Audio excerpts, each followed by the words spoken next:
Carolyn Shelton, and today I am going to share with you a very, very easy recipe to make our national gumbo soup. And I'm making today a poor man's gumbo.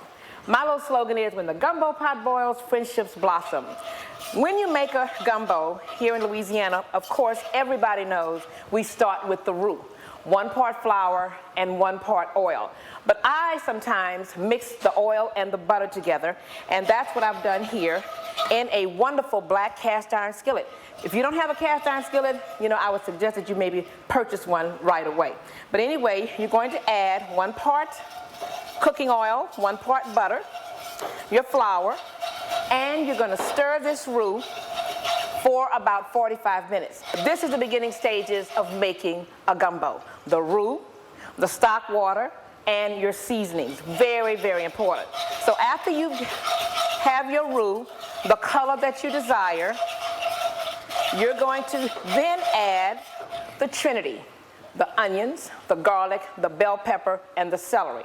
And here we have a mixture here. Little onion. I'm putting green onions in here today, bell pepper, garlic. You're going to stir all of that.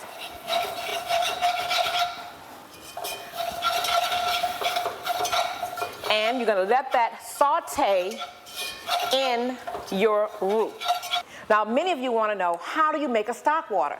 There are many, many methods of making stock water, but the old-fashioned way is taking a hen, which I did earlier. I seasoned my hen very well, and then I boiled it in some water, just plain water, and that makes my stock. And this is what my stock water looks like, okay? What I'm going to do now is add this stock water to my roux mix. Very important. If you're doing a seafood gumbo, you use a seafood stock. If you're doing a chicken gumbo, you're going to use a chicken stock. So here we go. We're going to add that stock. And this is only to loosen it up for a couple of minutes.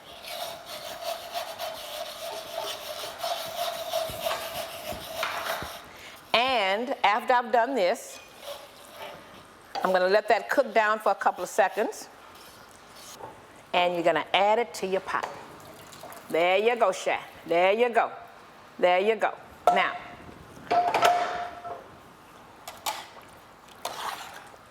you've added your stock and roux to the pot of chicken that you have been cooking, and normally I'll use a hen because, again, a hen doesn't break up like a regular chicken.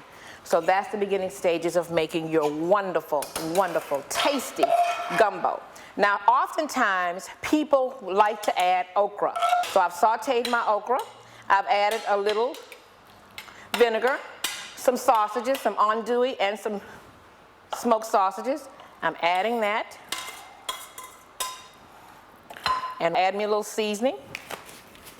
And you're going to have to taste this in increments, because every time you make this gumbo, it's going to taste different.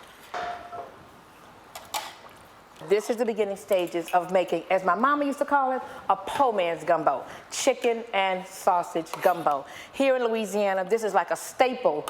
There's always gumbo on the table here in Louisiana. So I hope you enjoyed this simple, simple recipe. Now I'm going to plate it up for you and show you how we serve it here in Louisiana. Yum, yum, yum. Here is your chicken sausage gumbo. Hope you enjoyed cooking with Carolyn. Poor man's gumbo.